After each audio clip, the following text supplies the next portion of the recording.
On est aujourd'hui le lundi Kohar Nissan, on est le 8 avril et le cours sera pour la refoua totale et définitive de Eliaou ben Miriam, Pnina bat Luisia, ainsi que pour la guérison totale et définitive de Victor David Elbaz ben Mesodi Marcel, et ainsi que pour l'élévation de l'âme de Ben Sion Yosef Chaim ben Baya. Et ainsi que pour la refoua chez les mains de Nina bat Rachel. En tous les cas, aujourd'hui, d'une manière providentielle, on a prévu donc le lundi notre cours de Gemara. On a commencé un nouveau sujet qui est, pour l'instant, le sujet de Messirut Nefesh, de mourir al Kiddush Hashem, de mourir pour sanctifier le nom divin, dans certains cas, comme on a commencé à le voir, on va faire un petit résumé. Aujourd'hui, on est Yom HaShoah, le jour du souvenir de la Shoah. Donc, c'est une étude providentielle, et donc qui sera consacrée aussi, bien évidemment, et surtout, à la mémoire de toutes les victimes de la Shoah.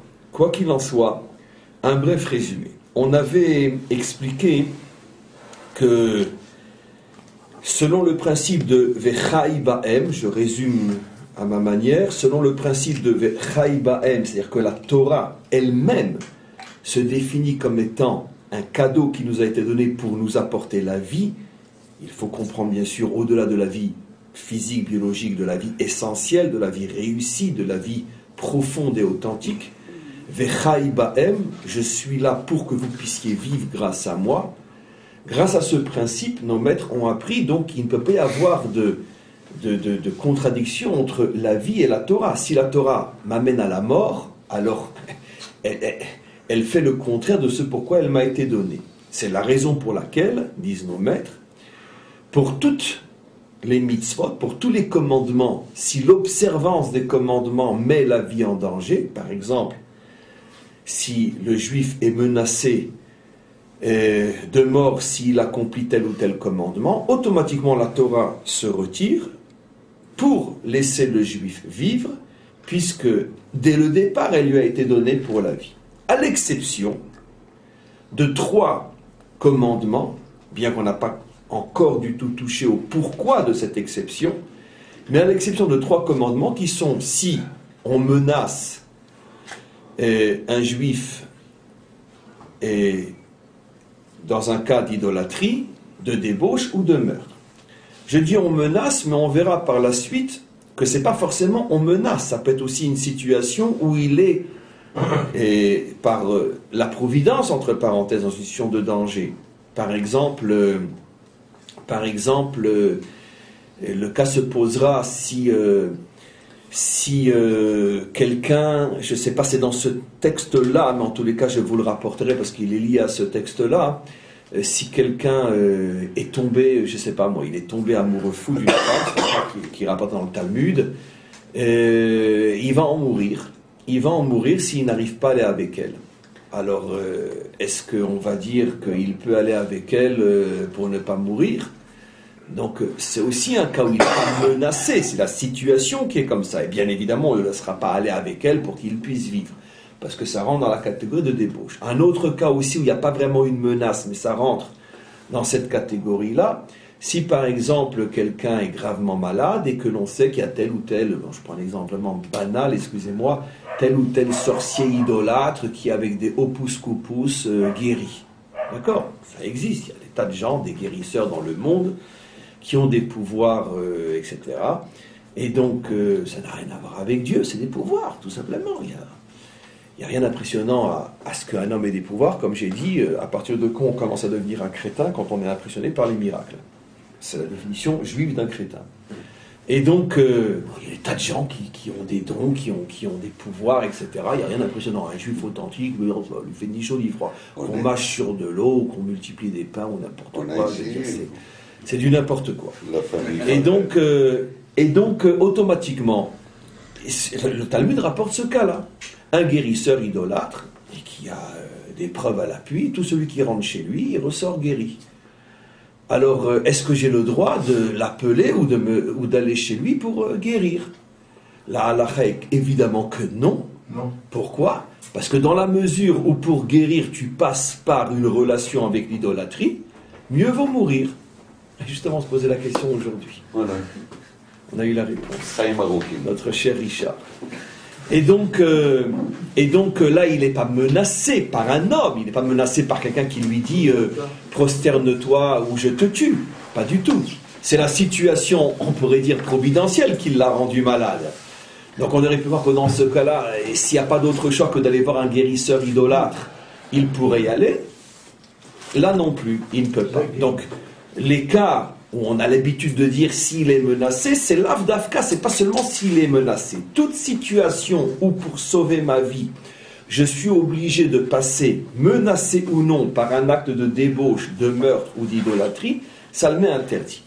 On n'a pas encore vu pourquoi, d'après cet avis-là, qui est d'ailleurs la halakha, on n'a pas encore vu pourquoi ces trois commandements échappent à la règle de Vechai Ba'em. Puisque si la Torah m'a été donnée pour vivre, pourquoi je ne pourrais pas aussi commettre un acte d'idolâtrie pour vivre? D'autant plus que je veux juste rappeler quelque chose qui est très important, très très important. À la rigueur, je peux comprendre que je ne puisse pas me débaucher pour vivre. Parce que en me débauchant, il n'y a pas que moi qui suis en jeu. Il y a le trauma que je vais laisser sur l'autre. Donc je peux comprendre à la rigueur que je ne peux pas, pour sauver ma vie, faire du mal à autrui. Même si le autrui est consentant, parce que pour me sauver la vie, il est d'accord d'aller avec moi, quoi qu'il en soit, il restera abîmé de cet acte-là. Donc pourquoi ma vie se construirait sur le compte de celle de l'autre? Le meurtre, c'est à plus forte raison. D'ailleurs, c'est ce qu'on verra, c'est clairement dit d'ailleurs. Que pourquoi ton sang est plus rouge que le sien? Pourquoi ta vie passerait avant la sienne? Pour l'idolâtrie, ça pose un très très très gros et grave problème. Ce qu'une idolâtrie, et moi, et celui qui me menace, dans le cas le plus classique, et qui me demande de me prosterner, et moi et lui savons que de toute façon, j'en ai strictement rien à faire de sa croix, et que de toute façon, c'est uniquement pour sauver ma vie. Donc, même si je me prosterne devant son idole, de toute façon, c'est clair que c'est pour sauver ma vie. Donc, qu'est-ce que ça change de fondamental? Ça ne va rien laisser en moi, puisqu'au moment où je me prosterne, de toute façon, je n'y crois pas. Et en plus, le cosaque qui a planté la croix et qui fait passer toute la communauté juive devant pour qu'elle se prosterne, le cosaque sait très bien que de toute façon, même si un juif se prosterne, il n'y croit pas. Donc là, c'est un problème beaucoup, beaucoup plus complexe qui est étudié dans les moindres détails, surtout en profondeur par nos maîtres. Qu'est-ce qui fait que dans l'acte d'idolâtrie, ça va tellement loin que on doit se laisser tuer, alors que par définition, l'idolâtrie est un problème spirituel religieux, donc c'est un problème d'engagement et de croyance. Ce n'est pas l'acte en tant que tel qui est déterminant, mais c'est ce qu'il signifie. Or là, il s'agit nécessairement d'un acte mécanique sans aucune signification. Donc si ça peut lui faire plaisir à cet andouille que je me prosterne devant sa croix, je me prosterne devant sa croix et un point c'est tout. Mais il sait très bien que ça ne m'engage à rien. Et pourtant, oui, puisqu'on doit les laisser tuer. Donc ce sont énormément de questions, bien sûr, qu'on va traiter par la suite. Et pour l'instant, ce qu'on avait vu la semaine dernière, c'est le cas de Rabbi Ishmael, qui lui n'est pas la halakha, qui lui pense, est d'accord avec le premier avis que pour la débauche et le meurtre, ma vie passe après, ou ne passe pas avant, mais pour l'idolâtrie, lui pense que ça fait partie de l'ensemble des mitzvot que l'on a le droit de transgresser pour vivre, et il avait rapporté le verset Vechai Ba'em. Alors, évidemment, pourquoi les Chachamim, eux, ne font pas rentrer l'idolâtrie dans Vechai Ba'em, et pourquoi lui fait rentrer l'idolâtrie dans Vechai Ba'em, ça on n'avait pas expliqué. Mais justement, en vertu de ce que je dis maintenant, peut-être, je dis bien peut-être, parce que ça sera affiné par la suite, peut-être que la raison pour laquelle Rabbi Ishmael fait rentrer l'idolâtrie dans Vechai Ba'em, c'est justement à cause de ce que je viens de dire. L'idolâtrie dont on parle ici est un acte qui n'a aucune signification. C'est un acte purement mécanique de se courber devant un morceau de bois. Et donc, en quoi ça serait plus important que ma vie? Ça n'a aucun sens, pense Rabbi Ishmael, d'obliger quelqu'un à mourir pour un morceau de bois. Et donc automatiquement, c'est la raison pour laquelle il le fait rentrer dans Vechai Ba'em. La halakha n'est pas comme lui. Il serait intéressant de voir pourquoi. Mais tout ça, bien sûr, ce n'est que le début de notre étude. On a encore beaucoup de choses à affiner. Par contre, rappelez-vous ce que Rabbi Ishmael avait dit.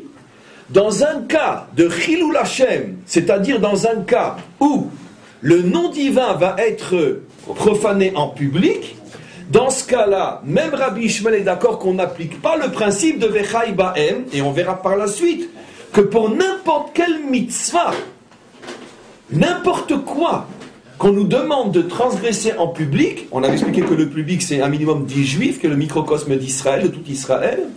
Donc, lorsque, en présence d'Israël, on me demande de transgresser en public, là, Rabbi Ishmael est d'accord que ça s'applique à un autre principe qui est Velo techalu et shem kodeshi venigdashti bechol betor bnei Israël, que j'ai l'obligation de sanctifier le nom d'Hachem à l'intérieur du peuple juif dont le représentant c'est 10 juifs, et donc à ce moment-là, le principe de Vechai Ba'em ne s'applique pas. On avait posé la question, et pourquoi il ne s'applique pas? On avait expliqué ce ridouche qui, je pense, est extrêmement important. C'est que, justement, le principe de la différence entre Vechai Ba'em et Kiddush Hashem, c'est que le sujet n'est pas le même. Vechai Ba'em signifie que la Torah a été donnée pour le bien des Juifs. Donc, comme c'est pour le bien des Juifs, elle ne peut pas leur apporter la mort. Mais le principe de Kiddush Hashem, c'est pour le bien d'Hachem. C'est pas pour mon bien à moi.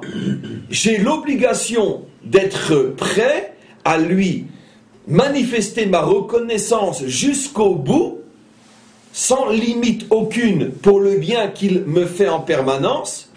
Si je me trouve dans une situation où je peux, d'une certaine manière, lui rendre tout ce qu'il me donne en protégeant et sanctifiant son nom jusqu'au bout et sans limite, en lui montrant que lui passe au-dessus de ma vie, à ce moment-là, c'est le cas de Kiddush Hashem. Ma vie passe au-dessus de la Torah parce que la Torah m'a été donnée pour mon bien, mais ma vie ne passe pas au-dessus d'Hachem. Pourquoi on peut faire ça devant 1000 goïms, et s'il n'y a qu'un juif et 1000 goïms, on ne le fait pas, mais s'il y a 10 juifs et un goïm, on le fait? Alors, la question est excellente, je la répète. Richard demande, mais dans ce cas-là, pourquoi faut-il une communauté de juifs? Pourquoi? Au contraire, apparemment, je vais peut-être pousser plus loin ce à quoi il fait allusion. Au contraire, le critère devrait être les goïms et non les juifs. Parce que les juifs n'ont pas besoin d'être convaincus de la grandeur d'Hachem.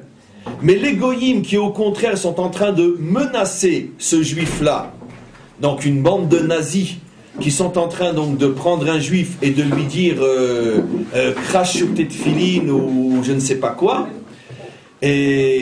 ou mange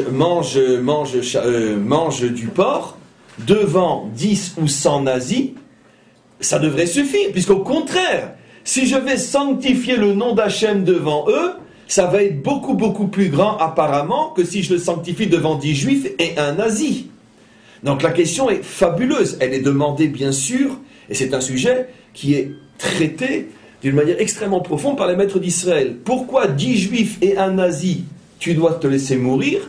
Pourquoi 10 nazis, tu as le droit de manger? Alors, quelle est la différence? Alors d'abord, techniquement, c'est parce qu'on l'apprend du verset. Venikdashti betor bnei Israël. S'il n'y a pas Bnei Israël, et comme on le sait, le microcosme de Bnei Israël, c'est 10 juifs, s'il n'y a pas Bnei Israël, le principe de Kiddush Hashem ne se pose pas. Alors, maintenant, d'accord, j'ai expliqué techniquement, mais qu'est-ce qui se cache derrière? Puisque la Torah est un corps qui a une âme. Donc, le corps, on l'a compris, c'est ce que dit le verset, Betor Bnei Israël. Mais quelle est l'âme? Alors, l'explication, je résume bien sûr, vous imaginez combien de textes et d'approches et d'écoles pour vous dire ce que je dis, mais l'explication est fabuleuse, parce qu'elle est fondée sur une psychologie, sur une connaissance de la nature humaine qui est absolument incroyable. Ça veut dire que c'est une question, on pourrait dire, si j'ose dire, émotionnelle. Lorsque la Torah, même dans un cas où la Torah, sur le plan purement théorique, vous avez raison. Quelle est la différence pour Hachem que je lui donne ma vie en face de 10 juifs ou en face de 1000 nazis? puisque même plus que ça, sur le plan purement mathématique au niveau de l'intelligence, c'est vous qui avez raison, ça devrait être à plus forte raison. Mais là, on voit la grandeur de la Torah, et combien qu'elle est humaine, et combien qu'elle est énochite, et combien qu'elle descend on pourrait dire, dans l'homme, dans ce qu'il a de plus charnel et de plus émotionnel, et combien qu'elle tient compte de la réalité humaine. L'homme ne fonctionne pas d'après le cerveau, l'homme fonctionne d'après des émotions. Hachem ne peut pas demander à un homme de se tuer pour lui, s'il n'est pas lui-même dans un état d'exaltation, d'effervescence, qui fait qu'à la rigueur, ça s'impose à lui, et il n'a même pas besoin de faire un effort pour. Là, on pourrait dire, là, c'est tellement fort que je ne voudrais pas mal le dire. Là, on pourrait dire, la vérité intellectuelle n'est pas suffisamment forte, même si elle est 100% vraie, pour qu'un homme puisse aller à se tuer pour elle. Et j'explique. Sur le plan de la vérité intellectuelle, plus il y a de goy qui voient, et plus ça devrait justifier le fait que je me tue pour dire, regardez, j'ai pas peur de vous. C'est vrai au niveau de la réalité intellectuelle, mais elle n'est pas vraie au niveau de la réalité émotionnelle. Vous savez pourquoi? Parce que quand je suis seul, face à eux, et que finalement mes frères ne me voient pas. À quoi ça va? Non, c'est pas seulement à quoi ça va. Peut-être aussi, d'accord, dans ce sens-là. Mais je suis seul face à eux, et d'une certaine manière, il me manque ce support émotionnel, ce support vécu de « je suis juif, j'appartiens à un peuple qui vous crache au visage ». D'accord. J'ai pas ce support émotionnel, et le manque de support émotionnel fait que la seule vérité intellectuelle, je vais vous montrer moi qu'un juif n'a pas peur, ça ne suffit pas. Par contre, lorsque je suis au milieu d'un groupe de juifs, et que cette ambiance d'être au milieu de juifs réveille en moi le côté émotionnel de j'appartiens à quelque chose, cette appartenance émotionnelle fait que c'est beaucoup plus facile, beaucoup plus évident de se laisser tuer. Un instant, Nathan, je vous supplie un instant. Ce que je veux dire par là, c'est que on le voit dans la vie de tous les jours, par des exemples très simples. Quand un homme est seul, il ne réagit pas de la même manière que quand il est en public. Maintenant, vous me direz, mais le public ici, il est créé par les goïms qui le menacent. Non, c'est pas un public émotionnel, c'est pas un public qui réveille en moi l'amour. Pourquoi? Parce que c'est un public ennemi. Et un public ennemi, au contraire, bloque mon émotion. Et Hachem dans tout ça. Et oui, justement, c'est ça la grandeur d'Hachem, c'est qu'il est très réaliste, Hachem. Il sait très bien qu'il est le dernier auquel on pense parce qu'il est le plus invisible de tous. L'homme a besoin d'un support émotionnel réel, concret, tangible. Et donc ce support émotionnel qui réveille l'amour, qui réveille le sentiment d'appartenance, ne peut être créé que par la présence et le regard de 10 autres juifs qui sont là. Et donc c'est pour ça que le verset insiste pour que la Messirut Nefesh ne se fasse qu'en public, de manière à ce qu'on soit sûr que se sont réveillées, ou au moins peuvent se réveiller, toutes les émotions nécessaires qui sont finalement le support de cette Messirut Nefesh.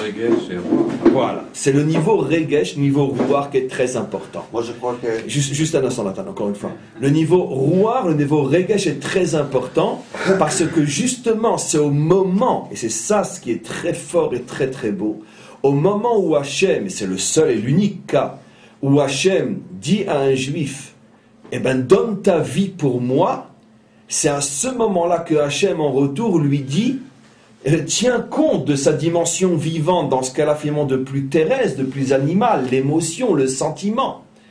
Et c'est comme si Hachem disait à ce juif, mais je te demande de donner ta vie pour moi qu'à condition que véritablement tu le ressentes.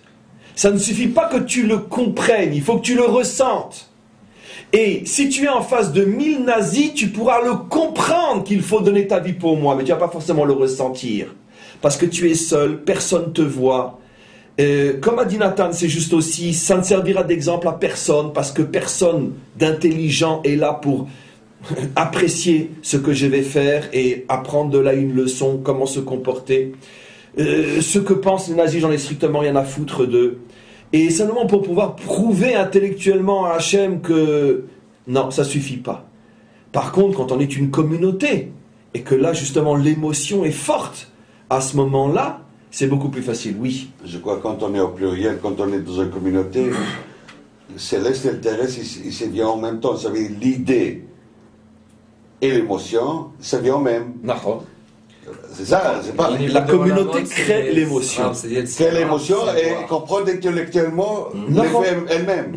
La communauté permet à la compréhension de descendre. Ce qui veut dire que, d'après ce qu'on explique, et c'est ce que certains commentaires disent, c'est que sur le plan purement intellectuel, non seulement il n'y aurait eu aucune différence à faire entre la présence de juifs ou non, plus encore, comme dit Richard, serait apparemment intellectuellement une raison de plus de se laisser tuer d'Afka quand je suis en présence de Goyim, plus que quand je suis en présence de juifs. Mais comme Hachem ne veut pas que l'on lui donne notre vie uniquement sur une vérité intellectuelle, c'est la raison pour laquelle il ne nous demande pas de le faire, mais seulement quand on le ressent véritablement. Et quand on le ressent, oui. C'est roi, Regesh, c'est Yetzira. C'est le monde de la Yetzira, absolument. C'est autre chose. Vous avez dit qu'il faut 10 juifs pour que ça soit. Oui. Il n'y a pas un problème de minyan dedans? Oui, C'est ça. Alors, elle est où l'émotion? Mais parce que devant 10 de mes frères, je ne ressens pas la même chose que quand... Mais quand je suis devant des Allemands, je ne ressens pas la Non, même chose. c'est pas la même émotion, Non, c'est une émotion. Non, mais vis-à-vis d'Akadosh Baruch Hu. Non, mais je ne le ressens pas, ça le problème. Et justement, c'est ça la grandeur de la Torah, c'est que c'est la seule religion qui est humaine. C'est ça le problème. C'est la seule qui tient compte de l'homme tel qu'il est, qui ne s'amuse pas à vouloir faire ce qu'il n'est pas. Mais vous pensez que dans un instant comme ça, on ne ressent pas la Pas suffisamment. Hachem veut s'assurer qu'on le ressent jusqu'au plus profond de nos tripes. Non. Quand un homme est seul, mais tu parles peut-être pour toi, mais le problème c'est que la Torah a été donnée au peuple juif. Que Dieu préserve, si quelqu'un se trouve dans une situation comme ça, c'est sûr et certain que... Mais la preuve que non, puisque la Torah nous interdit de nous... La vision des choses qu'il a, c'est Akadosh Baruch Hu. Non, mais la preuve que non, puisque la Torah nous interdit pour 611 mitzvot, la Torah nous interdit, d'après le Rambam du moins, de donner notre vie pour lui. Donc c'est pas un problème d'émotion, c'est un problème de dîne, c'est un problème de minyan. Mais justement, mais c'est comme non, mais Mimoun, mais j'explique, mais évidemment, si on étudiait la Gemara dans une yeshiva, on dirait c'est comme ça, point, c'est tout. Mais pour Hachem, on essaye de la vivre. Qu'est-ce qui se cache derrière cette halakha? Pourquoi le minyan change tout? Parce que le minyan fait descendre la chose jusque dans le monde du cœur, pas seulement dans le monde de la tête. On comprend? Supposons, d'après le Rambam, que devant 1000 nazis, on demande à un juif de manger du porc, et qu'il refuse de manger, qu'il se laisse tuer. D'après le Rambam, il a fait une faute. Maintenant, il monte là-haut, d'accord? Il se retrouve devant le maître du monde dit pourquoi tu as fait ça? Il dit on va maître du monde. Je ne comprends pas. J'ai entendu ce que Richard a dit, je suis d'accord avec lui. Au contraire, devant 1000 nazis, j'ai pu leur faire comprendre que la force d'un juif, c'est que c'était plus important cet acte-là que ma vie. Hachem lui dit non, tu étais trompé, il ne fallait pas le faire. Pourquoi? Parce que dans la mesure où tu as fonctionné uniquement sur une décision qui est plus dans le cerveau que dans le cœur, alors tu t'es éloigné du principe fondamental de ma Torah. Maintenant, je ne dis pas que, à titre individuel, on ne puisse pas trouver même des milliers, des centaines de milliers de juifs qui, eux, ressentiront toute l'émotion nécessaire, même s'ils sont seuls, même devant un seul goy. Mais le problème, c'est que la Torah a été donnée à un peuple, pas à des individus. Et la nature humaine globale est qu'un homme, seulement lorsqu'il se sent accompagné des siens, lorsqu'il se sent avec des gens qu'il aime et qu'il l'aime, c'est seulement à ce moment-là que ses émotions se réveillent. Mais lorsqu'il se trouve face à une troupe de monstres, et c'est tout le contraire des émotions à ce moment-là, la seule chose qu'il va faire, qui va se tuer, c'est parce que intellectuellement il comprend que c'est juste de le faire. Alors, mais il n'y a pas d'émotion, d'amour, d'exaltation à ce moment-là, au contraire. C'est paradoxe plus loin encore, si on voit avec les Olamot. Paradoxalement, Hachem ne veut pas qu'on fasse un acte de Bria, qui serait donc du Sechel, de conscience, mais un acte de Yetzira, qui est intermédiaire. Absolument. On n'a pas le droit de se laisser tuer parce que c'est juste de le faire, mais parce qu'on ressent qu'il faut le faire. Cette explication est d'une profondeur inimaginable. Un instant encore, je le répète. Moi, quand je suis à table, j'ai l'habitude de bien apprécier ce que je mange. Non, comprenez ce que je veux dire. Il y a des fois des perles, pas parce que j'ai dit, parce qu'elles ne sont pas de moi, des perles qui sont tellement, tellement énormes que attendez de les savourer avant de passer à une prochaine perle. Donc, je répète ce qui a été dit, c'est que nous n'avons pas le droit de nous sacrifier pour la vérité comprise, mais pour la vérité ressentie. C'est le fondement même du judaïsme. Tout le judaïsme repose sur ce principe-là, que la perfection n'est pas ici, mais est là. Alors évidemment, elle ne peut pas être là si elle n'est pas d'abord passée par là, c'est évident. Mais le but, c'est de la faire descendre dans le cœur. D'où on le sait? On le sait tous. C'est Bechol Levavecha, comme on va le voir tout de suite. Et c'est aussi le fameux commandement de Moshe, Vayadata Hayom Vashevota El Levavecha, qui Hashem ou Elohim en od.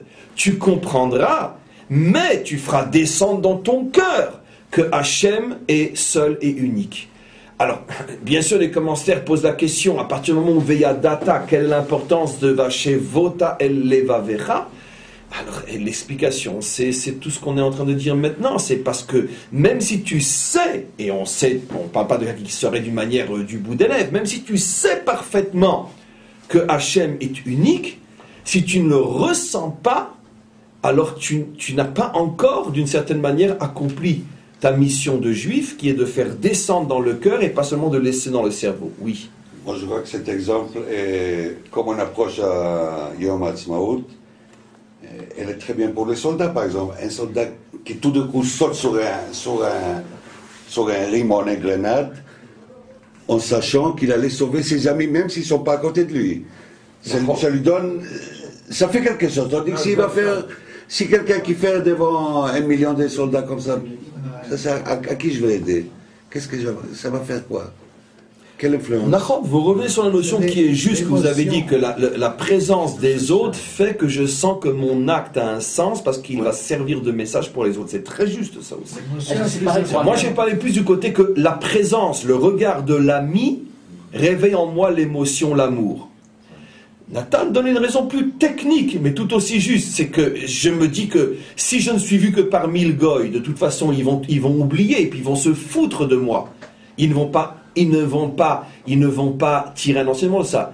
Mais mes frères juifs qui vont me voir, ils vont ressortir renforcés de ça. Donc, ce que je dis ou ce qui est rajouté est juste. Ça fait partie des aspects qui changent tout lorsqu'on est en présence d'une communauté. Oui, ce qu'il disait, ça peut être même encore plus étrange. C'est-à-dire que si on est dans une troupe avec, on va dire, une vingtaine de juifs autour de soi, des soldats, je parle. Oui.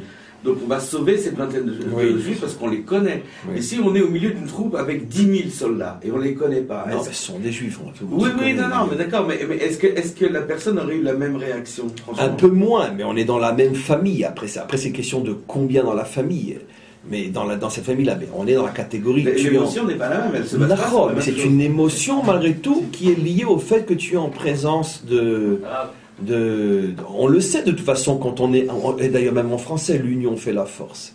C'est une notion qui en soi est connue de tous, elle n'est pas spécifiquement juive comme notion, seulement que chez nous, l'application est extrêmement intéressante, l'application de cette notion connue et qui est universelle. La présence d'autres, c'est-à-dire d'autres comme moi, réveille dans l'homme des forces qui ne peuvent en aucun cas se réveiller s'il est seul, c'est Baruch. Profondément, on revient à ce que vous avez dit il y a quelques jours, l'amour, le respect. L'amour, le respect, parce qu'en réalité, c'est comme les tefilines. La main ne va pas sur la tête ne va pas sur la tête. D'une certaine manière, le cerveau comprend le respect, le cœur comprend l'amour. En tout cas, c'est exactement ça dans la relation humaine. Et je suis pratiquement persuadé que ça fonctionne comme ça dans la relation avec Dieu aussi. L'amour... c'est la loi du cœur, le respect, c'est la loi du cerveau. Ça veut dire dans une relation à deux, c'est pas parce que on s'aime que tout nous est permis, y compris des comportements qui sont parfois humiliants pour l'autre. Et qu'on va dire sous prétexte d'amour, il va passer l'éponge. Non, c'est pas comme ça que ça fonctionne. Donc le cerveau est là pour réajuster le cœur. Dans la relation avec Hachem, c'est comme ça aussi. Je veux dire, au niveau du cerveau, beaucoup de choses sont claires, mais au niveau du cœur, c'est déjà beaucoup plus compliqué. Et donc, quand il s'agit vraiment de l'acte suprême qui est de donner notre vie pour lui, Hachem se refuse à recevoir une vie qui ne lui a été donnée que par la vérité du cerveau. Il veut que ça descende dans le cœur. Alors donc les tefilin, la tête c'est le respect et la main c'est le cœur. C'est marqué Mefourage dans le Zohar que c'est Ahava et Yira. Les Ahava ou les Yira et Shemecha. Absolument. Est-ce que alors ça fonctionne aussi dans le cas de la débauche? C'est-à-dire que est-ce que la personne qui est seule et qui doit faire l'acte de débauche pour sauver sa vie, s'il est seul, il doit le faire, et s'il est devant un minyan, il ne doit pas le faire? Non, l'acte de débauche, non, ça fait partie... Même quand il est seul. Non, parce que là, j'ai expliqué d'après Rabbi Ishmael, mais d'après la halacha, il y a 3 choses qui échappent à la catégorie de Vechai Ba'em, que même seul, il faut laisser tuer, donc on n'a pas encore expliqué pourquoi. D'accord. On va commencer seulement aujourd'hui. La débauche, le meurtre et l'idolâtrie d'après les Chachamim, donc pas comme Rabbi Ishmael, d'après les Chachamim, c'est la halacha jusqu'à aujourd'hui. Pour ces choses-là ne s'applique pas le principe de Vechai Ba'em. Encore une fois, on explique au moins pour 2 des 3, c'est facile à comprendre. Je ne peux pas moi vivre sur ton compte à toi. D'accord? Puisque s'il y a une débauche, il y a forcément tu abîmes quelqu'un, forcément. On continue maintenant. Ce sera une petite question. Par rapport à la mort de Rabbi Akiva, est-ce que lorsqu'il s'est retrouvé dans la situation qu'il était en face des Romains, mais il y avait autour de lui... C'est Talmidim, c'est marqué dans le Talmud. Oui. Est-ce qu'il aurait eu la même réaction? Est-ce qu'il aurait pu... S'il avait été seul, ouais. C'est pas évident du tout. C'est pas évident, peut-être oui, peut-être non, mais parce que bon, on parle aussi de Rabbi Akiva, qui fait partie de ce qu'on appelle de l'élite. Mais encore une fois, la Torah n'a pas été donnée à l'élite, elle a été donnée au monde. Et donc peut-être que Rabbi Akiva est à un niveau de connexion à Hachem qui fait qu'il n'a plus besoin du regard des autres pour que tout fonctionne comme ça doit fonctionner, c'est possible. Au contraire, il est capable de transcender. Il a besoin. Mais malgré tout, même Rabbi Akiva, ce qui est intéressant dans notre Torah, c'est qu'il n'y a pas une Torah personnalisée. Ça aussi, c'est la puissance incroyable de cette vérité.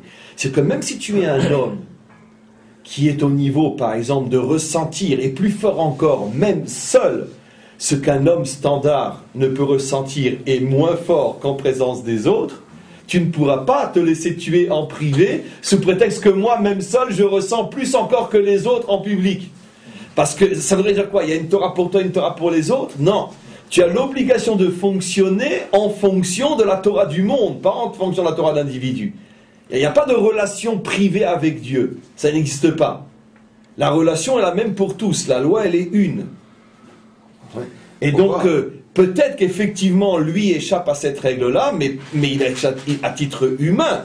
Mais il n'échappera pas à la règle de la Torah. Venez, on continue. La prière, ce n'est pas une relation privée avec le maître du monde. Mais c'est pour ça qu'il faut prier à 10. La vraie prière, elle est à 10. Et si je m'adresse au maître du monde tout seul comme ça? Et c'est pour ça qu'il faut prier à 10. La halakha reste la halakha. Ça ne veut pas dire que la prière, ce n'est pas une prière, mais la vraie prière, elle est à 10, elle n'est pas seule. Ça, c'est une halakha explicite, justement.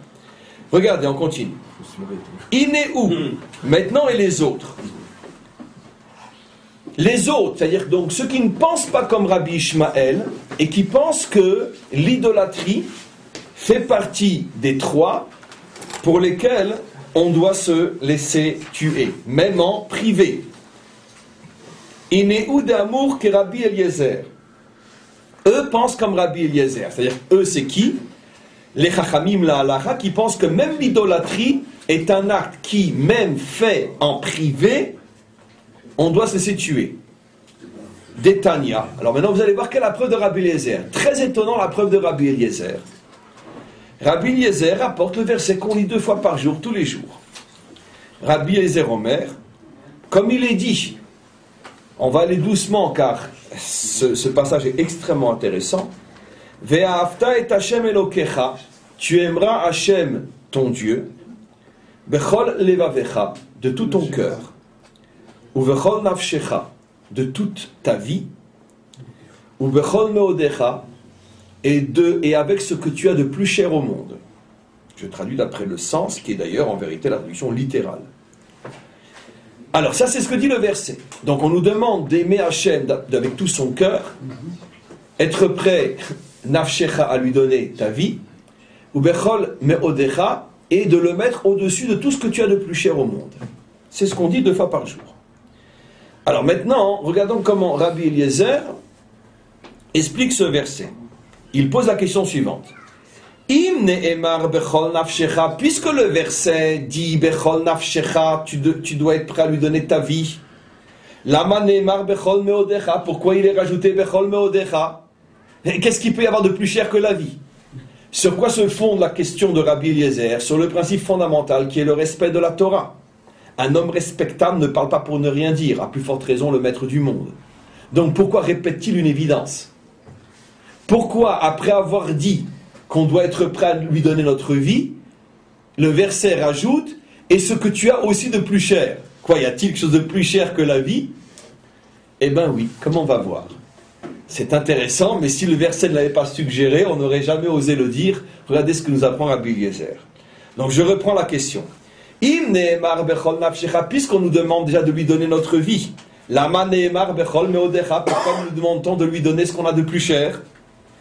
De même, le verset aurait pu dire Bechol meodecha, donne-lui ce que tu as de plus cher. Et on aurait tout de suite compris, ça veut dire qu'on doit être prêt à lui donner notre vie. La question est pourquoi insister sur deux termes qui semblent signifier la même chose? Alors il va dire non. Vous allez voir à quoi ça fait allusion. Parce qu'il y a les deux noms. Alors il répond Im yesh lecha Adam. Parce que sache qu'il y a en vérité deux catégories d'hommes sur terre. Et pour chacune des catégories, une partie du verset. Yesh lecha Adam shegufo chaviv alav memamono. Il y a un homme pour qui sa vie est plus importante que ses biens. Les karneemar bechol nafshecha. C'est pour ça que pour ce genre d'homme, il est dit sois prêt à lui donner ta vie. Veinesh lecha Adam. Mais il y a des hommes sur terre, et on le voit tous les jours.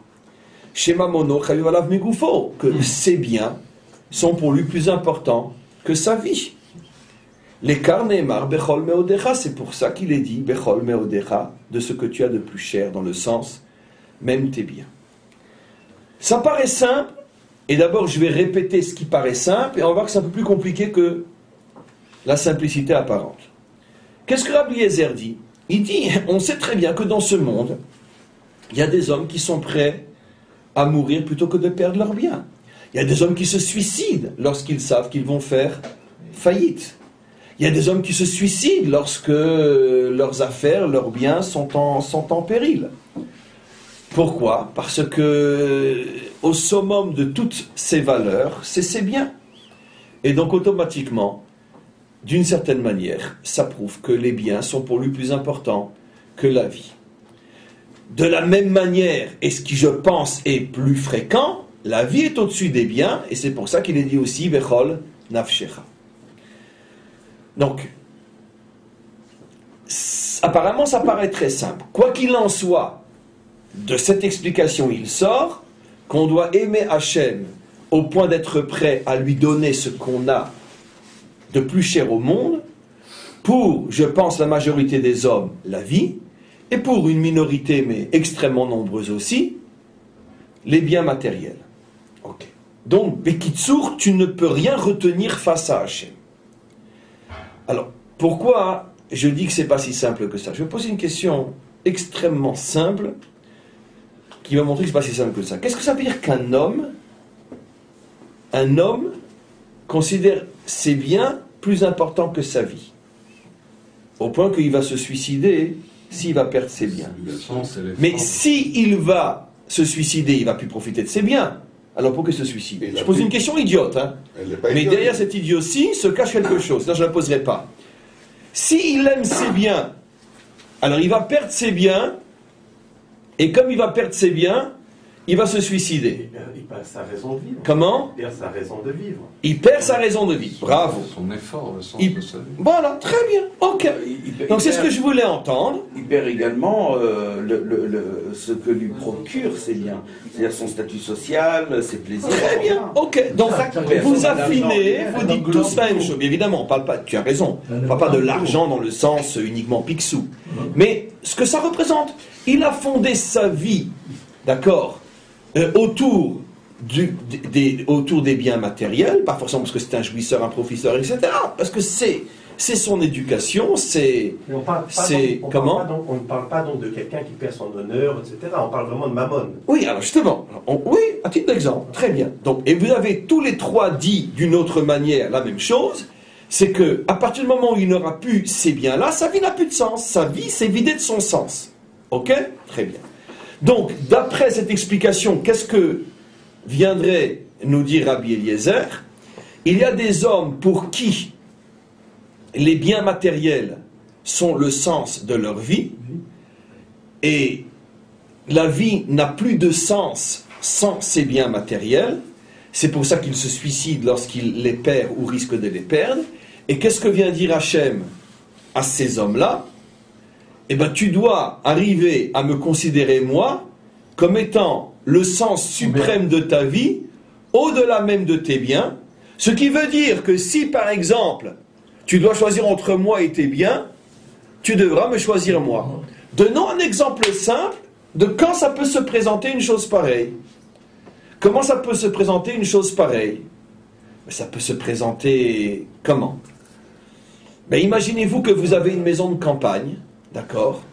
Une maison de campagne dans une propriété isolée qui fait des dizaines ou des centaines d'hectares, d'accord? Un ranch dans une prairie d'Arizona, très bien. Et vous êtes juif et propriétaire de ce ranch. Vous avez dans ce ranch-là tout ce que vous avez de plus cher, d'accord? Ainsi qu'un bon coffre-fort avec quelques centaines de milliers ou 1 ou 2 millions de dollars, d'accord? Et puis, votre ranch, il prend feu le Shabbat. Et on parle d'un cas où, comme c'est parce que j'ai insisté que ce ranch-là est isolé, il n'y a donc pas de problème de danger de vie, d'accord? Tu as juste le temps, toi, ta famille, ta femme, tes enfants, de quitter, monter sur la Jeep, même Shabbat, parce que c'est plus qu'on a fait, et t'enfuir, d'accord? Et le feu brûle. Ou bien, tu peux tout simplement appeler les plombiers, prendre le téléphone, tu peux actionner d'une manière électrique, j'imagine c'est pas une pompe à eau, d'une manière électrique, des pompes qui vont s'ouvrir en appuyant sur des boutons et ça va tomber du toit, etc. Et pour ça, il faut enfreindre Shabbat. Qu'est-ce que tu fais? Attention, c'est 10 millions de dollars que tu perds ou tu respectes Shabbat. Qu'est-ce que vous faites? Ne le dites pas, on est enregistré. Très bien, on a compris. Ok. Eh bien, ce que pas beaucoup de gens feront, c'est ce qu'il faut faire. On prend sa Jeep et on s'en va. La Jeep, je peux la prendre parce que je sauve ma vie. Mais actionner sur les boutons pour que l'eau descende, pour sauver mes meubles et mon coffre-fort, ça je peux pas. Parce que ça c'est de l'argent, ça c'est ma vie. Vous êtes bien assuré si on a pu en restant dedans. Comment? Si on a pu en restant dedans.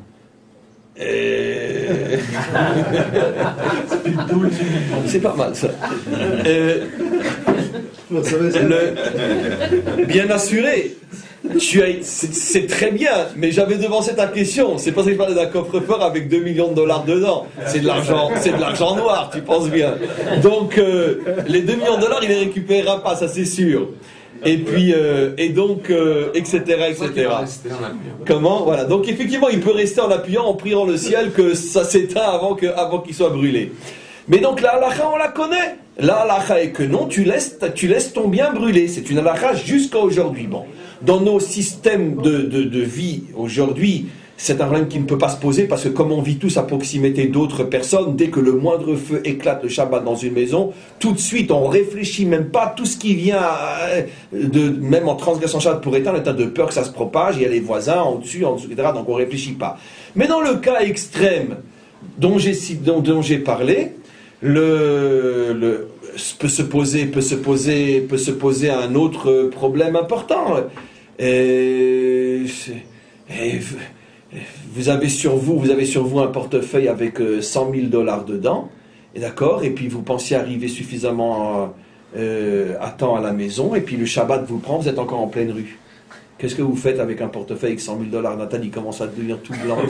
Attends, c'est une histoire, c'est pas vrai. Revenez, apportez-lui de l'eau. 100 000 dollars sur toi, tu as, et Shabbat est rentré. T'es dans une rue de Paris. Allez, t'es place de la République, c'est un Réchout Arabim, l'école à Déot. Regarde, j'ai pas fini. Qu'est-ce que tu fais? Est-ce que j'ai pas le droit d'avoir 100 000 dollars dans ma poche Shabbat? Mais tu peux pas bouger. Mais tu peux pas bouger. Alors, la vérité est, la vérité est, c'est que tu peux rester sur place qu'à la fin de Shabbat. Évidemment. Bon, c'est pour ça que c'est un exemple moins bon que le premier. Mais disons, tu peux effectivement, le problème c'est que s'il fait moins 20 dehors et qu'il se met à pleuvoir, etc. Qu'est-ce que tu fais, Bekitsur? Tu peux effectivement rester sans bouger jusqu'à la fin de Shabbat. Ils sont fous les juifs, mais c'est pour ça qu'on a traversé l'histoire, parce qu'on a un peuple de fous. C'est comme Astérix et Obélix, on a posture magique, on a traversé l'histoire. Mais justement, un peuple qui est capable justement de, pour Shabbat, de perdre $100,000, vous comprenez pourquoi il traverse l'histoire, même Yom HaShoah. Donc c'est évidemment que ce sont ces voix-là qui nous ont sauvés, parce qu'on est des fous furieux. Mais là, qu'on bouge pas. On bouge pas, ou on le sort, on le laisse par terre. Si on doit rentrer à la maison. On ne peut pas avancer avec de l'argent sur soi Shabbat. Impossible. Maintenant, je viens de m'en rendre compte. Donc, ça, ce sont des cas, et on peut en trouver des milliers d'autres, où Hachem passe au-dessus de l'argent. Donc, en tous les cas, on a donc compris ce que dit Rabbi Eliezer. Tu dois être capable de lui donner. Bon, il y avait encore des tas d'autres cas qui sont beaucoup plus fréquents. Par exemple, dans le domaine des affaires, tu as la possibilité de faire une affaire en or, mais qui te demande, etc., etc. Bon, évidemment, on est enregistré, donc on va se la jouer, que finalement, on va pas la faire. Mais ça, c'est le cas le plus typique qui se présente. Je veux dire, si c'est clair que c'est contre la halakha, alors à ce moment-là, même si tu vas perdre des millions, tu ne dois pas le faire, etc., etc. Donc, ça, c'est ce que dit Rabbi Eliezer. Maintenant, de ce verset-là, Rabbi Eliezer et les Chachamim qui pensent comme lui apprennent donc qu'un homme, à la différence de Rabbi Ishmael, qu'un homme doit donc être prêt à se laisser mourir plutôt que de commettre techniquement, mécaniquement un acte idolâtre à cause de ce verset, et même s'il n'est pas en public, parce que ça n'a rien à voir avec le public, ici c'est pas de Kiddush Hashem, puisque comme le verset dit que tu dois être prêt à lui donner tout à Hachem, qui est au-dessus de ce que toi-même tu t'es placé comme valeur, tu as placé comme valeur ta vie ou tes biens, et Hachem te demande de le placer lui encore au-dessus de ça, de là nos maîtres, de là la halakha jusqu'à aujourd'hui, qu'à travers l'histoire apprennent que si on te demande mécaniquement de te prosterner devant une idole, tu dois être prêt à mourir. Alors bien sûr, la question qui se pose et que tout le monde demande, c'est où Rabbi Eliezer passe dans ce verset? Ce verset ne parle pas d'idolâtrie. Ce verset parle simplement qu'on doit pousser l'amour d'Hachem jusqu'au-delà de ses propres limites. Jusqu'au-delà de ses propres limites. Mais en quoi on apprend de ce verset que ça concerne l'idolâtrie? Quelle est la question qui se cache derrière ce que je demande, ce que demandent nos maîtres? Dans ce cas-là, t'as qu'à dire que pour n'importe quelle mitzvah aussi. Le verset dit qu'il faut aimer Hachem au-delà de ses limites. Mais le verset ne fait pas allusion uniquement à un problème d'idolâtrie. Or, ici, on est en train d'expliquer la thèse de Chachamim. Les Chachamim disent que pour 611 mitzvot, il faut oui transgresser, sauf pour les 3, dont l'idolâtrie. D'où les Chachamim savent, comme Rabbi Eliezer, que le verset d'aimer Hachem au-delà des limites ne concerne que l'idolâtrie. Peut-être qu'il concerne aussi le respect du Shabbat, la cacheroute, etc. J'aime tellement Hachem que je place sa cacheroute au-dessus de ma vie, au-dessus de mes biens. C'est-à-dire que si on rentre chez moi et qu'on me dit « mange du porc ou je te prends tous tes biens », eh bien je devrais me laisser prendre les biens. Le verset qui nous demande d'aimer Hachem ne semble pas faire une différence entre une mitzvah et une autre. D'où Rabbi Eliezer sait que ça concerne un acte idolâtre. En quoi l'amour d'Hachem est interprété là et pas ailleurs. Alors, j'insiste, mais la réponse est extrêmement facile et je l'ai déjà expliqué le mécanisme de la réponse pour plus ou moins de choses, mais le mécanisme, je l'ai déjà présenté devant vous, et le cours dernier, et dans le résumé du cours de ce matin. Quelle est la différence fondamentale? Je vais vous aider un petit peu, d'où Rabbi Eliezer sait que pour toutes les mitzvot, on avait Chai Ba'em, et que pour l'Avodah Zara, on avait Ahavta et Hashem Elokecha. Parce que c'est l'acte de savoir et pas du cœur, émotion rationnelle. Pourquoi? Quelle est la différence? La différence est évidente, mes amis, je vais vous aider. Parce que justement, qu'est-ce qu'on a expliqué déjà de nombreuses reprises? Vechai Ba'em, qui est un verset de la Torah, est interprété par tous les maîtres d'Israël comme signifiant que la Torah est pour notre bien à nous. Elle n'est pas pour Dieu, elle est pour nous. C'est-à-dire qu'il n'en a pas besoin lui. Il n'a pas besoin qu'on le serve pour lui. Il veut notre bien. Qu'est-ce que fait une maman qui vient de mettre au monde un enfant? Qu'est-ce qu'elle fait? Qu'est-ce qu'elle fait? Elle l'allaite. Ben, c'est la moindre des choses. Puisque tu l'as mis au monde, nourris-le. D'accord? Et c'est tellement évident que puisque tu en es responsable, tu dois l'assumer, c'est que ça se passe même tout seul. Ça lui monte sans qu'elle ait besoin de le vouloir.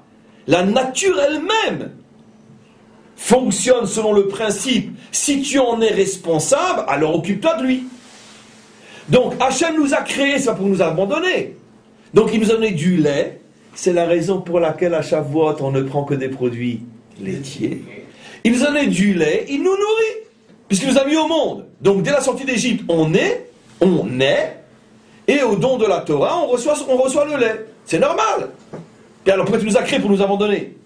Donc la Torah, c'est le lait, après les céréales, après la viande, qui nous nourrit et qui nous permet de grandir. Donc c'est pour nous. Mais, ne pas être idolâtre, pense les Chachamim, c'est pas pour nous, c'est pour lui. C'est par respect pour lui. Et je vais vous expliquer quelque chose d'extraordinaire.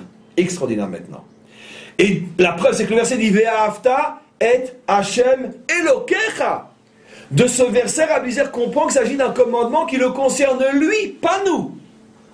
Parce que l'amour, c'est pas oh là là, moi j'aime le steak, hein, oh là là. Ah non, moi j'aime les côtelets, c'est délicieux. Mais non, tu n'es pas en train d'aimer le steak, puisque pour avoir un steak dans ton assiette, qu'est-ce que tu lui as fait, le pauvre? Tu t'aimes toi. D'accord? Ma chérie, je t'aime. Cause toujours et bois de l'eau fraîche. Tu t'aimes. Seulement, elle est celle qui te permet d'avoir des plaisirs. Très bien. Ok. Donc on sait très bien qu'il faut se méfier. Aimer, c'est pas ça. Aimer, c'est quand mon seul souci, c'est ce qui est bien pour toi. Même si moi, ça ne m'apporte rien. À ce moment-là, ça s'appelle que tu aimes. Je vous rassure, pratiquement 99,9 situations d'amour que l'on vit dans notre existence ne s'appellent pas aimer. Parce que c'est toujours en vérité quelque chose qui nous fait du bien. Aimer signifie que mon seul souci, c'est toi. Moi, je compte pas. C'est très rare dans la vie une situation pareille. Très rare. Très rare. Donc, comme nos maîtres savent lire l'hébreu, comme il est marqué dans le verset Ve'ahavta et Hashem Elokecha, tu aimeras Hashem ton Dieu, c'est donc pas j'aime pour avoir la bénédiction sur terre, j'aime pour avoir la guérison, j'aime pour avoir le monde à venir, parce que ça s'appelle de la foutaise, ça s'appelle tu t'aimes toi et tu te sers de lui. Très bien.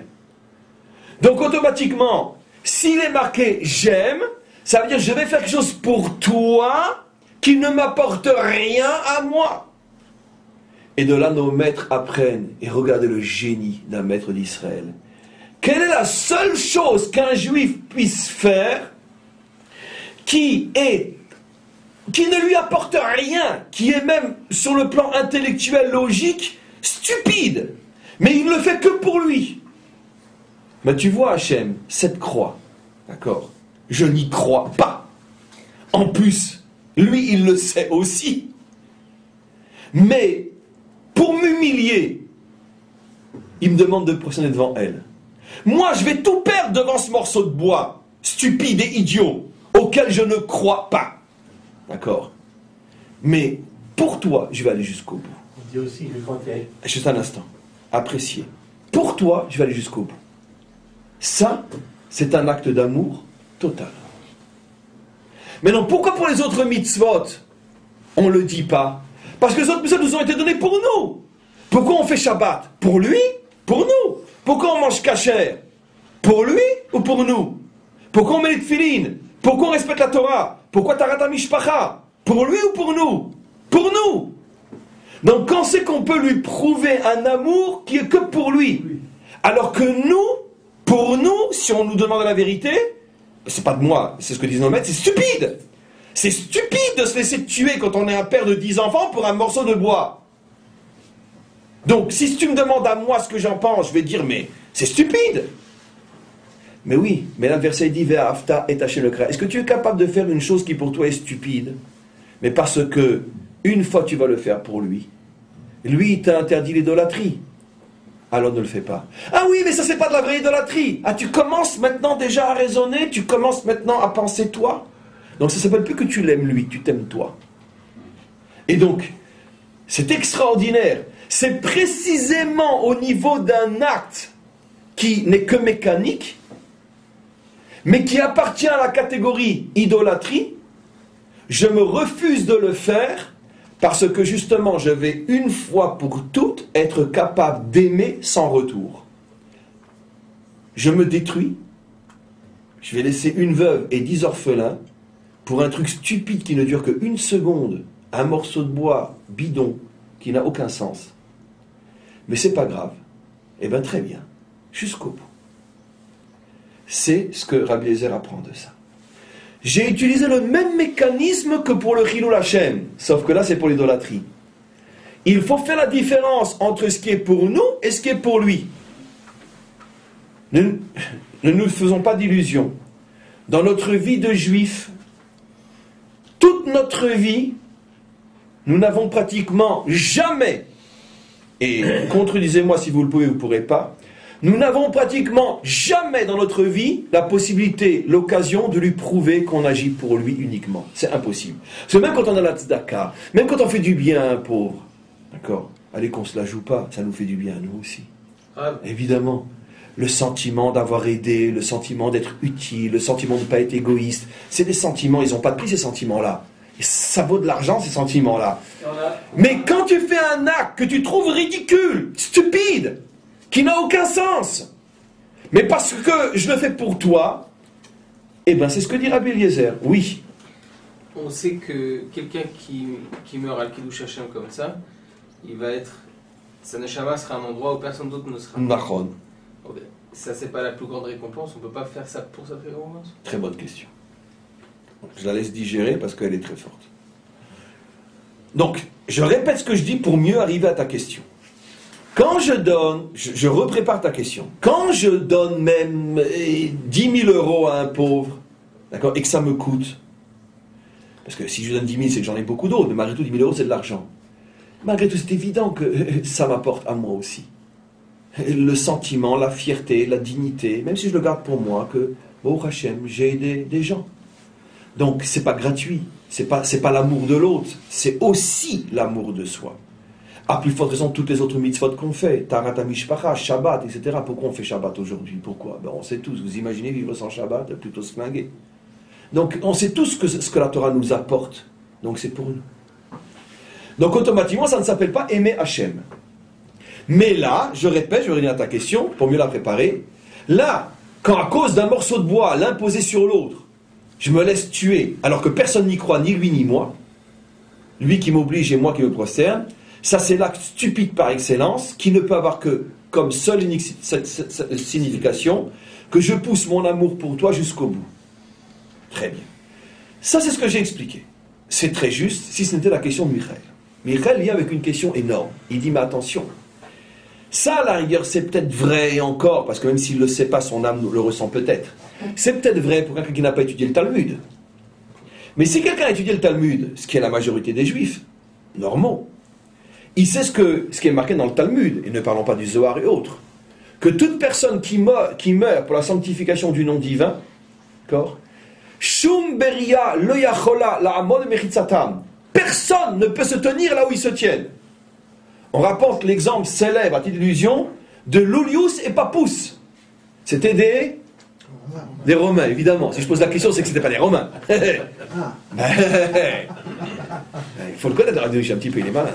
Lulius et Pappus, qui étaient des Juifs complètement assimilés à l'époque, au début de l'exil de Rome, puisque c'est une chose qui se passe à Jérusalem, donc il y a 2000 ans, qui étaient tellement assimilés qu'ils avaient osé, vous imaginez l'affront à Israël à cette époque-là, oser changer leur nom et se faire appeler Lulius et Pappus. Donc ça veut dire vraiment le crachat au visage d'Israël. Là, c'est des petits bonhommes. Très bien, très bien. Lulius Pappus. Seulement, il s'est passé que, comme toujours, évidemment, ce qu'on appelle Alilat Dam, accusation de meurtre rituel, ça n'est pas né, ce n'est pas sorti uniquement des églises d'Europe, c'est sorti déjà à l'époque des Romains. Et qu'est-ce qui s'est passé? Alilat Dam, accusation de meurtre rituel. Ils ont pris, nos ennemis, la fille du gouverneur romain de Jérusalem, ils l'ont assassinée, et ils ont jeté son cadavre dans la cour, dans la rue des Juifs. Pas dans la cour, parce qu'on saurait qui c'est qui vient rôle, mais dans la rue des Juifs, dans le ghetto juif de Jérusalem, de l'époque. Le lendemain matin, le procureur passe les détails, un décret, très bien, où les assassins se dénoncent, où on massacre tout le Yishuv de Jérusalem. Et nos ennemis, bien sûr, se frottent les mains. Ok, pas de problème. Qu'est-ce qu'on fait? Qui va se dénoncer? C'est pas un juif qui a tué la fille du procureur. Sortent Lolius et Papous. Ils se présentent devant le gouverneur. Il dit, c'est nous qui avons tué ta fille. Ils sont tués dans des tortures horribles et ils meurent en prononçant le Shema Israël. Et ils ont sauvé toute la communauté. À ce moment-là, une voix sort du ciel et ils disent, et dit, Lolius et Papous, mezumanim lechaye olam haba, ve'en shum beria yechola lamod mechitzatan. Personne ne pourra se tenir là où ils se tiennent. Donc de renégats qu'ils étaient, ils se trouvent à un endroit que personne ne pourra atteindre. C'est-à-dire que nous, même si on prend la moto, je veux dire, aucun risque. Impossible. Jamais. Jamais. Ils ont intérêt à bien s'entendre. Pas mal celle-là. Heureusement que ce n'était pas un homme et une femme. Vous imaginez l'éternité tout seul. Mais bon, c'était deux frères apparemment, donc ils arriveront à s'entendre tout seuls. Non, mais je veux dire, il y en a plein des comme eux. Il y a déjà 6 millions qui sont comme eux. D'accord. Mais Enshum Beria Yecholamon Meritzatan, dans le sens que seuls ceux qui passent par ce genre de choses peuvent se tenir à cet endroit-là. Et malheureusement, il y en a des millions dans l'histoire. Mais quoi qu'il en soit, Enshum Beria Yecholamon Meritzatan. Donc, Michael pose une question évidente. Ben dans ce cas-là, alors, je vais le faire. J'ai un intérêt. Alors maintenant, mon cher Mimoun, grand ami de Michael, vient tout le sens de ma réponse de tout à l'heure, le savoir et l'émotion. Comme on parle de quelqu'un qui est tout seul, puisque ici on va d'après la chita de Chachamim, qu'on doit se laisser tuer mais si on est seul, il y a les 10 Cosaques et le Juif, très bien. Et donc, puisque je suis tout seul, et donc toute mon exaltation, tout mon monde émotif est complètement figé, fermé, parce que je tremble, j'ai peur, je suis quand même en face de 10 monstres, d'accord? J'ai aucun support émotionnel positif dans cette situation-là. Ce que je sais dans ma tête ne suffit pas pour me motiver à le faire. Non.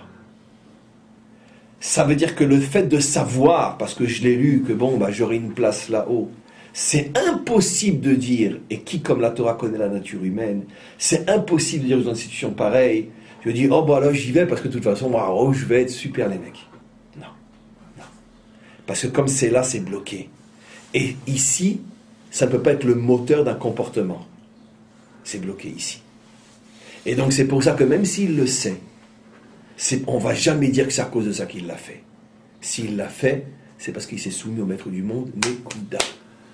Mais pas parce qu'il voulait la récompense. Pourquoi? Parce que toute récompense qui est dans la tête uniquement, toute connaissance d'un bienfait X ou Y qui est uniquement dans la tête, ne suffit pas pour changer une vie, pour engager un mécanisme de changement de vie aussi fatal que de perdre sa vie.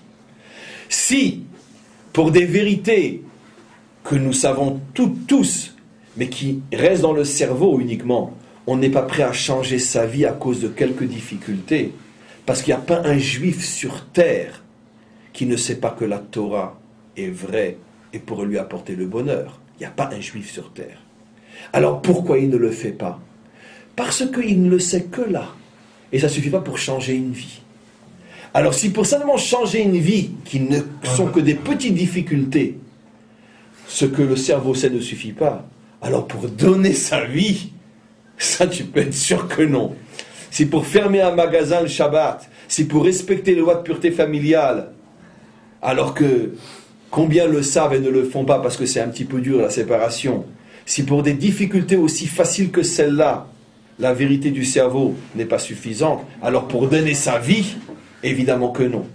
Donc on retombe sur ce principe fondamental qui est au cœur de ces notions-là, comme quoi finalement la seule chose qui fait bouger un homme, c'est la vérité qui descend dans le cœur, qui est le moteur de la vie, et tant que ça ne descend pas là, c'est absolument impossible de demander à un homme de se laisser tuer pour ça. Donc lui, il va, oui, se laisser tuer, mais parce qu'il veut témoigner de son amour pour Hachem jusqu'au bout. Mais est-ce que c'est pas...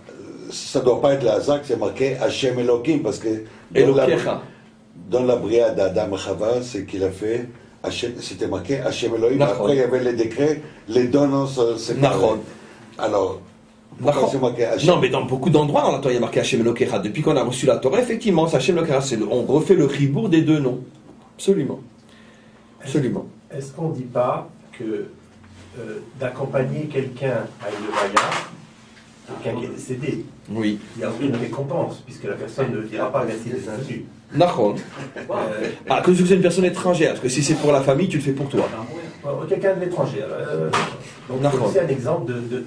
Ça s'appelle Chesed chez les maîtres. Voilà. Mais avec la différence que c'est un acte gratuit, mais qui est facile d'une certaine manière. Là, on parle de quelque chose qui est quand même un peu différent. En tous les cas, un khayab qui s'engage, tant que l'ochem. Oui. Au risque de le savoir, c'est l'amour de qui en parlant en Israël. Oui. C'est pour lui, c'est pour le âme, c'est pour... C'est difficile, surtout en direct et enregistré, de répondre à la question, parce que je voudrais pas qu'une fois de plus de ma réponse et de mes propos, on puisse construire des choses auxquelles je ne pense pas et que je n'ai pas dit et qu'on falsifie mes propos. Mais je suis pas 100% d'accord avec toi, parce qu'on connaît, tu sais, le tempérament des jeunes, etc. Je veux dire, c'est pas toujours vraiment les Shem Shamayim. Mais la halakha, elle prend toujours al Kiddush Hashem. Comment dire, c'est en oblissant aussi, tu comprends? Il y a aussi un intérêt social, un intérêt piquanti, comme ça, un petit peu. Tu comprends? Si tu me disais, par exemple, un père de famille, ça, je serais déjà 100% plus d'accord, déjà. Tu comprends? Un père de famille qui, lui, il sait ce qu'il risque. Et qui n'est pas obligé qu'il s'engage, par exemple.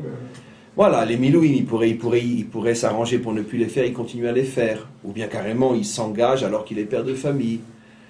Ça, oui. Ça, sans aucun doute. C'est un acte d'amour pour son peuple complètement désintéressé. Puisque là, tu aurais pu t'as rien demandé, tu y vas. Mais dans un autre cas, c'est pas toujours évident, ça n'enlève rien à la grandeur de l'engagement, chas v'shalom. Mais par rapport à des notions pures comme on en parle maintenant, ve'afta et Hashem Elokecha, ou ve'afta et Am Israël Amecha, c'est pas toujours forcément 100% désintéressé. Je veux juste terminer le cours d'aujourd'hui. Et celui qui, en fin de compte, se prosterne, parce qu'il a la faiblesse de le faire, oui. Il est tué quand même. Qu'est-ce qu'il d'un point de vue... il aura... Ah, s'il aura Kiddush Hashem, c'est très intéressant. Non, la faute de cette prosternée, ça il l'aura. Mais après, sauf qu'il est mort parce qu'il est juif, est-ce que ça s'appelle aussi un Kiddush Hashem? C'est intéressant comme notion. Pour éviter toutes ces questions-là, on dit Kiddush Hashem. En vérité, la question que tu demandes, c'est une question beaucoup plus fondamentale sur... est-ce que la notion de Kiddush Hashem n'est vraie que sur un juif pratiquant? Ça veut dire un juif non pratiquant qui meurt, qui est tué parce qu'il est juif. Et ça s'appelle aussi Kiddush Hashem. Oui. Oui. Alors que lui, il ne connaît même pas Hashem. Alors oui. J'ai rien dit. La vérité, c'est que oui. Attends, j'ai rien dit. Je n'ai fait que des actions pour lui répondre. Il est mort évidemment. pour sauver des juifs? Non, pas nécésairement. Non, pas nécessairement. J'ai fait allusion, par exemple, à tous ceux qui, pendant la Shoah, sont morts et qui n'étaient absolument pas pratiquants. Ils s'appellent tous Kedoshim. Chez Metou et Kiddush Hashem. Ça, c'est une notion aussi qui est traitée qu'on verra. Est-ce que quand tu n'as pas le choix, on ne te demande pas ton avis. Là, tous les cas qu'on voit jusqu'à présent, c'est des cas où on peut comprendre quel Kiddush Hashem. Tu pourrais ne pas. Tu pourrais renoncer et transgresser. Celui qui pourrait refuser, qui accepte et qui tue quand même. Tu as 100% raison. Ou celui à qui on n'a même pas posé la question, lui tire une balle dans la tête. Oui, mais elle s'appelle Kiddush Hashem. D'accord. Elle s'appelle Kiddush Hashem. Donc, en vérité que oui, si il est tué parce qu'il est juif. Ça s'appelle Kiddush Hashem aussi, même si c'est passif. Je veux juste terminer le cours d'aujourd'hui, puisque bien sûr, on a fait allusion à Yom HaShoah aujourd'hui de manière providentielle avec ce cours sur Messirut Nefesh. qui tombe le lundi, dans cette nouvelle série qu'on a commencée aujourd'hui, maintenant, enfin la semaine dernière, lundi dernier. Bon, la Providence a voulu que ce lundi l'associe à Yom HaShoah. Sur cette notion de Kiddush Hashem ou d'idolâtrie, etc. Je vais vous donner un exemple. Je me rappelle quand je vous ai souvent rapporté cette petite histoire il y a fort longtemps, peu importe combien d'années, quand j'étudiais à la Yeshiva, à Bnei Brak, la Yeshiva où j'étais, il y avait une énorme sifria, une énorme bibliothèque, avec, peut-être j'imagine jusqu'aujourd'hui encore, avec des livres vraiment inédits, et des livres qui avaient été écrits aussi, des sortes de responsa, de questions qui s'étaient posées pendant la Shoah à des rabbinim qui souvent n'étaient plus, et qu'ils avaient écrit les questions et les réponses sur des morceaux de feuilles de papier, et qu'ils avaient cachés, qu'on avait retrouvés après la guerre. Et j'étais tombé sur un livre du Rav de Kovno. Kovno est une ville juive qui a été complètement rasée, décimée pendant la guerre. Et le Rav de Kovno, lui, par miracle, s'en était sorti. Donc il s'en était sorti après avoir fait Auschwitz, etc. Il s'en était sorti. Et après la guerre, il avait été rechercher ses écrits là où il les avait cachés. Et il en a fait un livre, après la guerre, des responsa, des questions-réponses sur des questions inimaginables qu'on lui avait adressées. Je me rappelle à l'époque, je veux dire, pas pour le dire, mais je passais des nuits entières à dévorer ce livre. Tu ne pouvais pas t'arrêter, c'était tellement prenant des questions. Et lui-même, à chaque fois qu'il répondait, il disait comme ça, il écrivait dans ce livre qu'il lui a fallu un long moment avant de pouvoir répondre, parce que il se noyait dans ses larmes. Et il disait, mais comment on peut imaginer qu'un juif aurait pu un jour répondre à des questions pareilles? Par exemple, je me rappellerai, c'est deux choses dont je me souviens, ça remonte à pas mal d'années quand même. Et un que je répète en vitesse et l'autre que je vais m'arrêter un peu plus. Une des questions, par exemple, une famille avait fait une cache dans sa maison, mais ils étaient 7 ou 8, et dans la cache ne pouvaient rentrer que 5 ou 6 personnes. Qu'est-ce qu'on fait? Est-ce qu'on a le droit birlal d'utiliser la cache? Est-ce qu'on fait un goral? Est-ce qu'on fait un tir au sort? Et que, en tout cas au moins au niveau des adultes, et que l'adulte qui perd acceptera de sortir de la maison et de partir à sa chance? Qu'est-ce qu'on fait?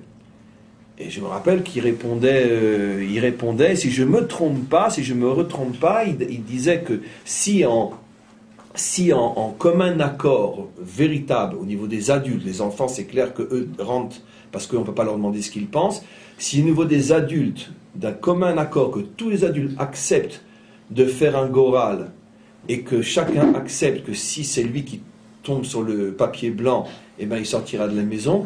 Il avait autorisé à le faire, et donc sur les 5 adultes ne pourront rentrer que 3, mettons, et les 2 qui ont eu le papier blanc, ils devront sortir de la maison. Et s'il y avait donc, 3 mères, comment? S'il y avait, par exemple, il y a 5 enfants, il y a 3 mères.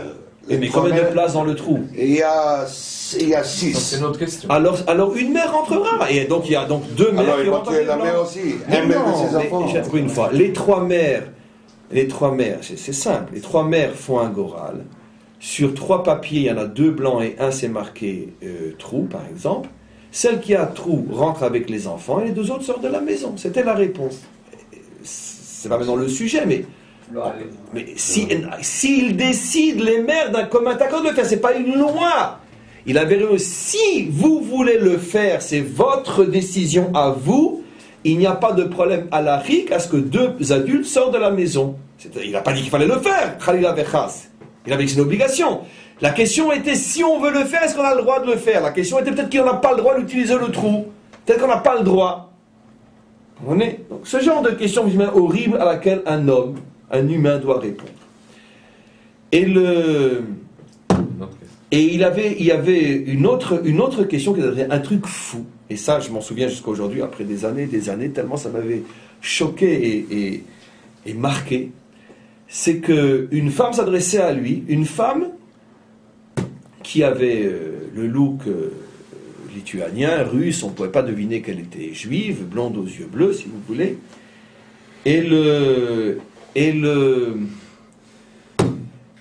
Avec un faux passeport. Et donc il y a des contrôles constamment dans le train.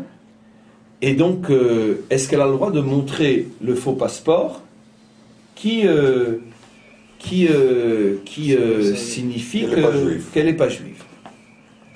Alors, il avait répondu, écoutez-moi bien, que non, tu ne peux pas sortir le passeport, l'ouvrir. Je ne dis pas que ça a été observé, ce genre de loi, pendant la guerre, bien évidemment. Mais ça, c'est pas à nous de juger. Mais si des gens ont posé la question, tu ne peux pas le sortir et toi faire un acte, l'ouvrir et le montrer. Il lui avait donné la etza de le laisser sur elle, d'accord, et de dormir pendant tout le trajet, mais de le laisser poser sur ses genoux, et que s'il y a un contrôle et que ils vont rentrer dedans, ils vont voir le passeport, ils vont l'ouvrir eux, ils vont regarder. Et donc la nuance que c'est moi qui fais un acte qui va à l'encontre de mon identité. Voilà. J'ai pas fini. Maintenant, elle lui a posé... Comment ? Elle a fait l'acte de faire ce passeport. Comment ? Oui, mais c'est au niveau des... une déclaration justement, de... au niveau des nuances, il faut savoir que ça paraît reposer sur couper les cheveux en quatre, mais c'est d'une profondeur, parce que ce que la Torah met en évidence, c'est le vgam que ça va faire en toi, la trace que ça va laisser. Si toi tu fais une action, si toi tu te proclames catholique alors que tu ne l'es pas, même que l'acte proclame que tu es catholique alors que tu ne l'es pas, ça détruit ton âme.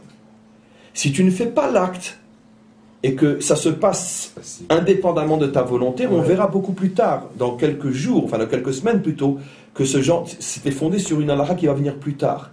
Par exemple, pour le dire tout de suite sans rentrer dans le détail, on doit se laisser tuer plutôt que la débauche. Qu'est-ce qui se passe pour une femme qui, on ne va pas dire qu'il se laisse violer parce qu'elle n'a pas tellement le choix, mais qui est violée et qui a la possibilité avant le viol de se tuer? Est-ce qu'elle a l'obligation de se tuer? La halakha est que non. Pourquoi? Parce que même c'est un acte de débauche, mais dans l'acte elle est passive. Et donc on voit que la différence entre être actif pour sauver ma vie ou être passif pour sauver ma vie change énormément au niveau de la halakha. Et bien sûr, celui qui a un minimum de connaissance de la psychologie humaine comprend que des fois l'acte change tout.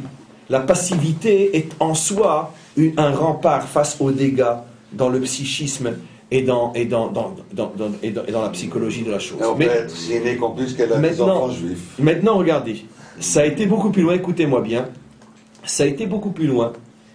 Et elle a posé la question, elle a dit, et s'ils me réveillent et qu'ils ont un doute, et qu'ils me demandent, parce que c'était souvent, des fois même à quelqu'un qui n'avait pas apparemment le type juif, pas le nez crochu, pas les cheveux frisés, comme les juifs, comme vous le savez, ils ont les cheveux frisés, le nez crochu. Et donc, si malgré tout ils ont un doute, et qu'ils me demandent, tu es juive? Est-ce que j'ai le droit de répondre non? Alors évidemment la réponse était que non. Et vous savez ce qu'elle a demandé comme question? Et si, au lieu de dire nein, d'accord, ce qui est intéressant, c'est qu'en allemand, non se dit nein, je réponds nun. Nun. La lettre nun. La lettre nun. Mais regardez la folie de la question. Je réponds nun. Moi je dis nun. Mais l'allemand, il entend nein. La réponse était que oui. Elle peut dire nun. Avec un grand risque. Parce que l'allemand va dire « Was ?» D'accord? Très bien. Parce qu'il a entendu « nun », il n'a pas entendu « nein ». Mais si ça passe, et que dans la précipitation, il confond entre le « nun » et le « nein », d'accord? Ça passe. On voit comment, dans les subtilités, ça paraît... D'abord, rappelons de quoi on parle, donc, comprenant le respect et le sérieux de la réponse. Mais non, ne vous inquiétez pas, pour 99,9% des juifs qui ont été confrontés à ce genre de situation, ils n'ont ni demandé un rave, ni... c'est évident. Et ce n'est pas à nous de juger, bien sûr. Mais rendez-vous compte, jusque dans les moindres détails, d'après la vision de la Torah, jusqu'où ça va, c'est-à-dire jusqu'où va le dégât de nier son identité. Puisque sur des nuances comme faire un acte ou ne pas le faire, comme dire nun au lieu de dire nein, Parce que quand elle dit Noun, elle sait très bien qu'est-ce qu'elle veut, c'est que lui comprenne Nain, donc je ne suis pas juive. Alors qu'elle n'a pas dit Nain, elle a dit Noun, elle a prononcé le nom d'une lettre juive. D'accord. Mais il y a, voilà, on voit à la fois, bravo, comment l'exigence de mourir pour ton identité est jusqu'au boutiste, mais d'un autre côté, bravo Richard, toujours cette porte ouverte de la petite nuance, comme si Hachem nous disait, je tiens tellement à votre vie, que si je trouve la moindre petite nuance significative, je vous l'offre. Et donc, on apprend les deux choses, et je pense que c'est un très bon résumé du cours d'aujourd'hui. D'un autre côté, l'idolâtrie est en vérité une notion extrêmement large qui inclut même le fait de dire pour sauver ta vie à un non-juif, je ne suis pas juif, ça rentre dans la catégorie idolâtrie et tu n'as pas le droit pour sauver ta vie. Mais d'un autre côté, comme j'ai aussi insisté dans ce cours, on voit, on pourrait dire d'une certaine manière la pitié inimaginable qu'Hachem a pour la vie, que si on peut trouver la moindre nuance, même qui frise le ridicule, très formel, mais même si on trouve la moindre nuance, à ce moment-là, la loi de mourir ne s'applique plus. Les deux sont vrais en même moment, et c'est surtout dans le problème de la négation de l'identité, donc l'idolâtrie, qu'on retrouve cette notion à la perfection, que le maître du monde, Bezrat Hashem, ne nous mette jamais devant ce genre de circonstances, et finalement l'endroit dans lequel se trouvent ceux qui sont passés, bon, on s'en passe aussi. Dites-moi, alors les soldats, par exemple,